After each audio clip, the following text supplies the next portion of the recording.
Laapataa ladies খ্যাত প্রতিভার সঙ্গে হিন্দি সিরিজে পাওলি দাম স্বাধীনতা সংগ্রামীর ভূমিকায় অভিনেত্রী। Hi everyone, welcome back to my channel Anjana entertainer. বন্ধুরা, তোমাদের সকলকে আমার এই ছোট্ট ইউটিউব চ্যানেলে স্বাগত জানাই। বাংলা সিনে দুনিয়ার অন্যতম দাপুটে অভিনেত্রী পাওলি দাম তবে টলিউডের গণ্ডি পেরিয়ে এক দশক আগেই হিন্দি ফিল্ম ইন্ডাস্ট্রিতে পদার্পণ করেছেন অভিনেত্রী। বলিউডে তাঁর শিকে ছুঁড়েছিল হেড স্টোরি দিয়ে। তারপর থেকে মায়ানগরীতে বহু কাজের প্রস্তাব এসেছে অভিনেত্রীর ঝুলিতে।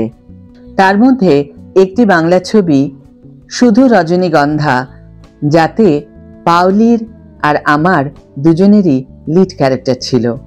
প্রসঙ্গত কথাটা উল্লেখ করলাম, কিন্তু শরীর সর্বস্ব রোলের থেকে দক্ষ অভিনেত্রী পাওলি বরাবর কন্টেন্টকে এগিয়ে রেখেছেন। তাই মুম্বাইতে পা রাখলেও সিনেমা নির্বাচনের ক্ষেত্রে আর পাঁচজনের তুলনায় অনেকটাই সচেতন তিনি। এবার জব্বর খবর, আবার নতুন হিন্দি সিরিজে অভিনয় করছেন পাওলি দাম, যেখানে লাপাতা লেডিজ খ্যাত প্রতিভা রান্টার সঙ্গে স্ক্রিন স্পেস শেয়ার করবেন তিনি। তবে চমক এখানেই শেষ নয়। কোন সিরিজে দেখা যাবে পাওলি দামকে? জানা গেল নিখিল আদবানির দ্য রেভলিউশনারিজ সিরিজে বলিউড অভিনেতাদের পাশে দেখা যাবে এই বঙ্গকন্যাকে।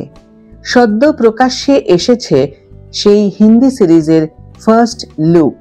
সেখানেই বলিউডের তারকাদের পাশে এক ঝলক দেখা গেল পাওলিকে। গল্পটি কিরকম?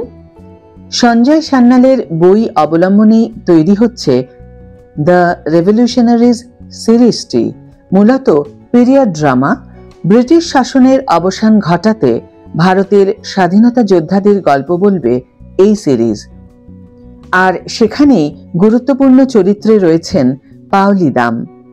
এই বিষয়ে পাওলিকে সংবাদ মাধ্যমের তরফে যোগাযোগ করা হলে তিনি এক্ষুনি কোনো মন্তব্য করতে চাননি।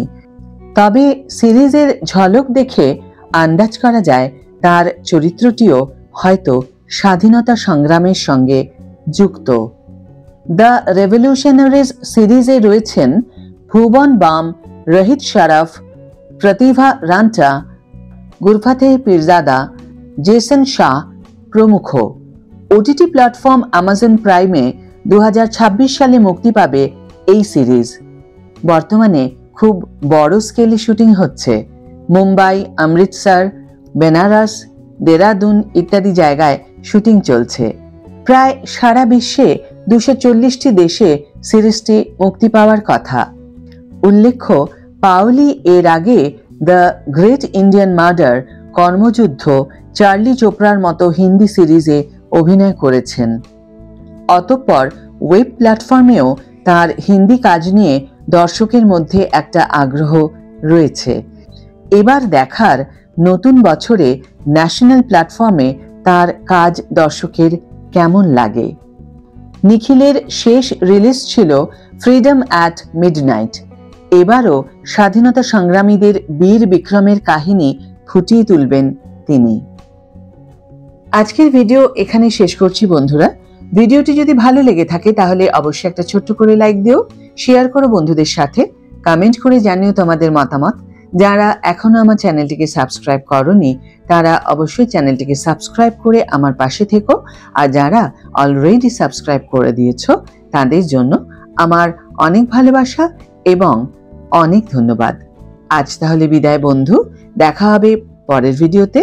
ভালো থেকো, সুস্থ থেকো, সঙ্গে থেকো।